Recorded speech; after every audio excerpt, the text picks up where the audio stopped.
Burkina Faso, a small West African country long overlooked, now finds itself at the epicenter of a bold and dangerous transformation. Under the leadership of Captain Ibrahim Traoré, the country has declared war on terrorism, rejected foreign influence, and embraced a radical path toward sovereignty. To some, he is the new Thomas Sankara, fearless, revolutionary, unbending. To others, he's a ticking time bomb in military fatigues. This is not just about power, it's about identity, about a people reclaiming their place in a world that too often dictated their fate. It's about the cost of freedom, the fire of rebellion, and the soul of a nation that refuses to be silenced. From the front lines of the Sahel to the crowded streets of Ouagadougou, the winds of change are blowing hard. But where do they lead? Is Burkina Faso forging a path to true African liberation, or heading straight into the flames?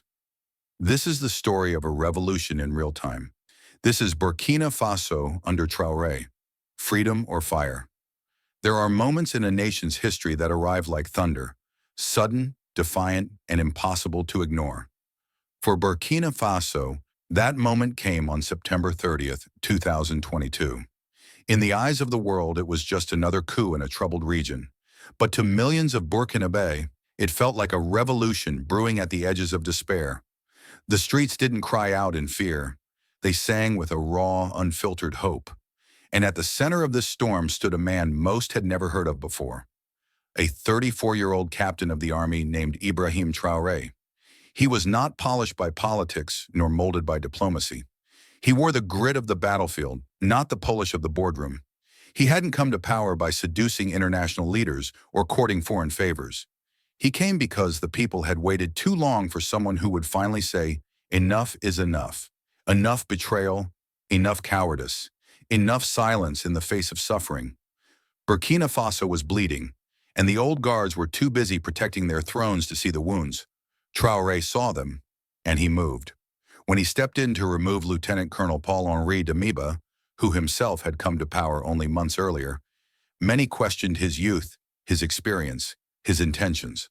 But leadership doesn't wait for gray hairs. Sometimes history knocks on the doors of the fearless, and Traoré answered with the full weight of conviction. He said boldly that he would restore security, return power to the people, and give Burkina Faso back its voice. And for the first time in a long time, the people believed. Why? Because Traoré didn't speak in rehearsed statements or hollow rhetoric. He spoke with the urgency of a man who had seen his homeland unravel and could no longer stand by. He spoke like someone who had walked through the very dust of the villages abandoned due to terrorist threats, like someone who had sat beside soldiers whose comrades died without ammunition, like someone who could not and would not watch Burkina Faso fall apart under the weight of political cowardice. In the streets, people waved flags. They called his name with trembling joy. They carried posters comparing him to the nation's most revered icon, Thomas Sankara, the revolutionary who once dreamed of an independent, self-reliant Burkina Faso. It was a dangerous comparison, but also a sacred one, because to invoke Sankara is to invoke a flame, a dream, a promise. And in Captain Traoré, many saw a man willing to carry that torch forward, even through the fire. But make no mistake, this was not the rise of a messiah. It was the rise of a movement, a generation saying, we will not be forgotten, a nation saying, we are not weak, a people saying, we choose to rise.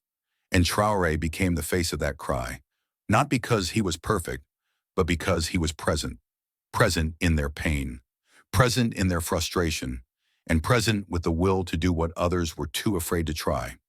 And so began a new chapter, not written in the comfort of palaces, but forged in the grit of barracks, the dust of villages, and the hearts of a people too proud to bow, too brave to break. Ibrahim Traoré rose not because he wanted to be king, but because Burkina Faso needed a fighter, a believer, a dreamer in uniform. The rise of Traoré is not just about one man taking power. It's about what power can mean when it's used to serve, not to rule, when it dares to heal instead of harm. It's about what happens when someone listens to the heartbeat of a nation and chooses to answer. Not with fear, but with fire. Burkina Faso is not at peace, not yet. For years now, the country has been in the grip of a nightmare, a brutal war waged not in distant battlefields, but in its own villages, schools, markets, and homes.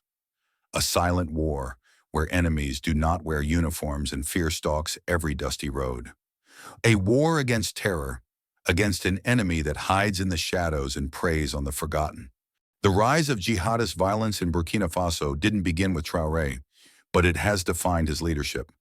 Since 2015, extremist groups linked to al-Qaeda and the Islamic State have unleashed a wave of terror that has displaced over 2 million people. Thousands have been killed. Entire towns, once filled with laughter, harvests, and the rhythm of daily life, now lie abandoned. Mothers cry for missing sons.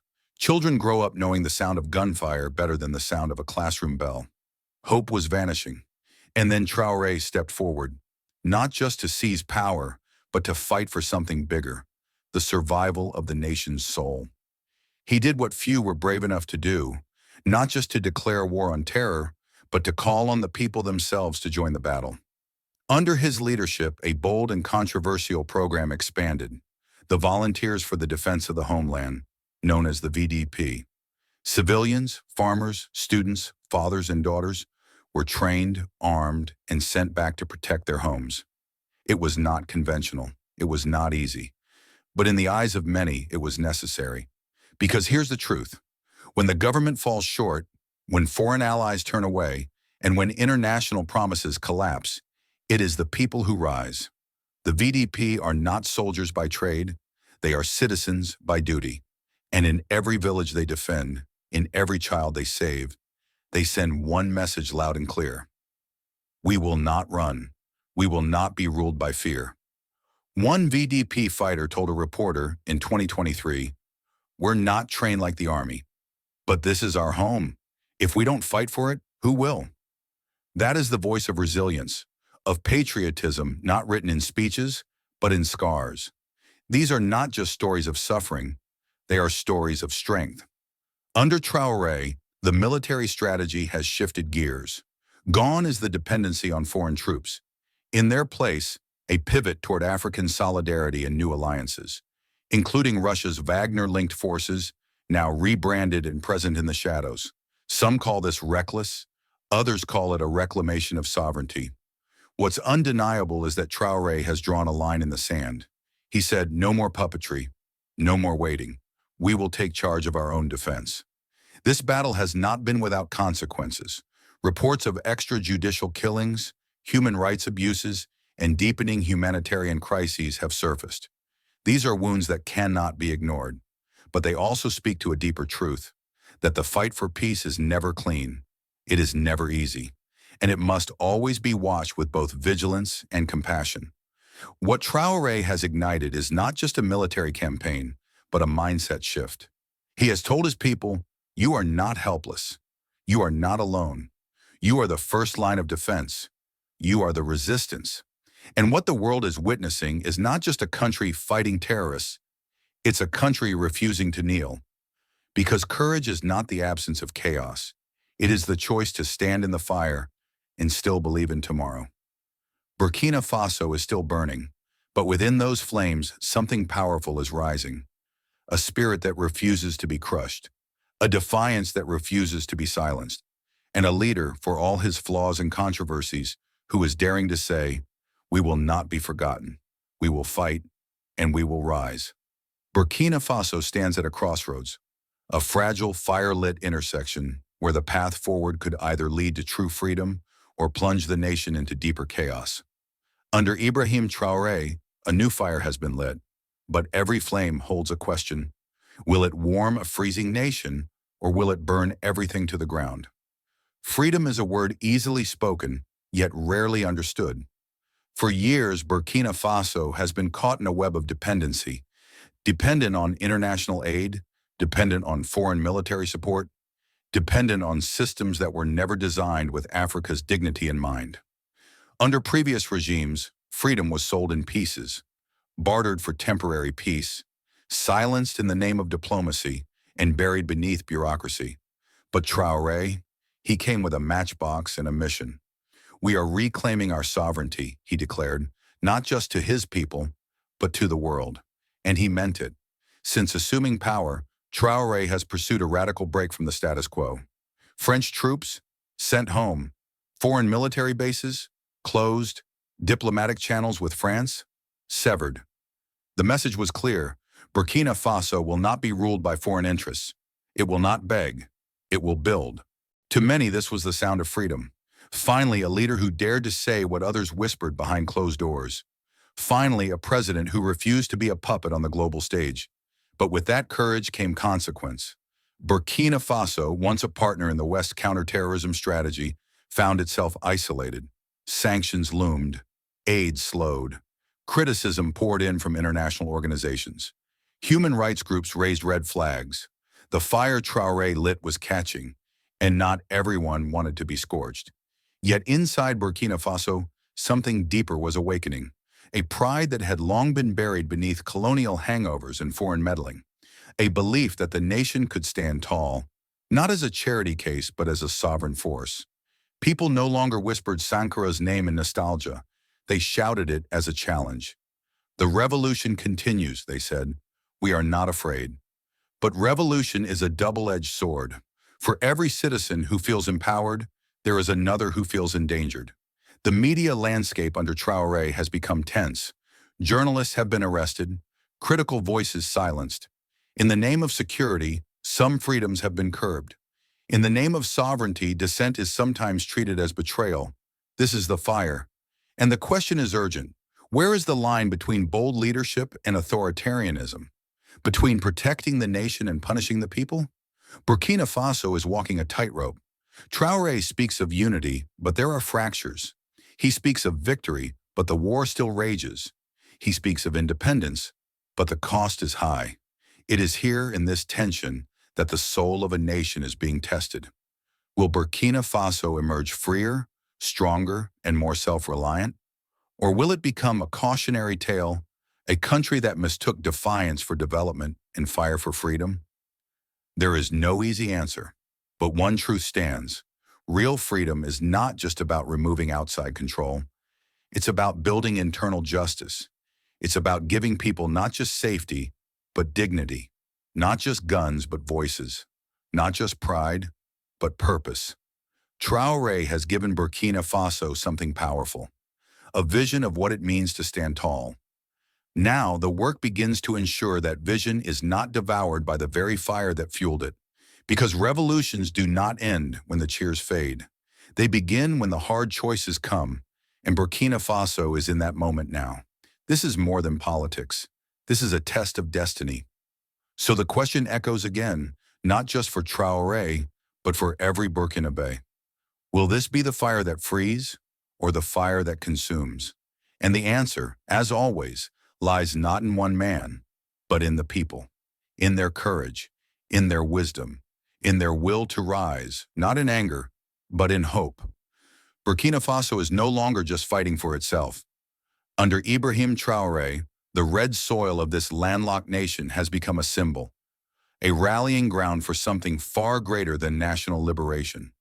It's a spark, a call, a question reverberating across the African continent. Will we rise together or fall apart alone? From the ashes of the crisis, Traoré has chosen not just resistance, but alignment, not with global superpowers, but with fellow African nations that share the same scars, the same battles, the same dream. And that dream is Pan-Africanism. Pan-Africanism is more than a political idea. It is the heartbeat of a continent that has long been divided by borders drawn in European capitals, by interests written in languages not their own, by foreign aid that often came with hidden chains.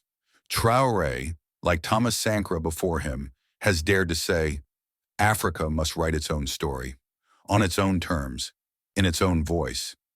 Under his leadership, Burkina Faso has joined forces with Mali and Niger, two other nations that have rejected foreign domination and turned inward, toward unity, toward self-determination. Together, these three countries form the Alliance of Sahel States, pledging military cooperation, mutual defense, and shared values. A new axis of defiance was born, one not rooted in revenge, but in reclamation. They spoke loudly, We will not be pawns. We will be partners with each other. This is Traoré's vision of Pan-Africanism. It is not a summit in a five-star hotel. It is not a speech written for the applause of Western media. It is warriors standing shoulder to shoulder, guarding the dignity of their people. It is young Africans saying, if our elders were sold, we will not be. It is a generation tired of waiting, choosing to rise, united. But the world doesn't welcome that kind of unity without resistance. Western nations, once allies, now look on with concern. The alliances with Russia, controversial, shadowy, unorthodox, have drawn criticism. The expulsion of French troops and diplomats, the closing of military outposts, the rejection of aid laced with political strings, these moves have painted Burkina Faso as a rebel state on the international stage. And here lies the paradox. In choosing Pan-Africanism, is Traoré isolating his country? By severing ties with powerful nations, is he risking Burkina Faso's development, its security, its very place in the global community? That is the fear many whisper. But Traoré doesn't flinch, because he believes that true freedom does not come from pleasing the world. It comes from empowering your people. He believes that Africa does not need to beg for respect. It must command it, by standing together.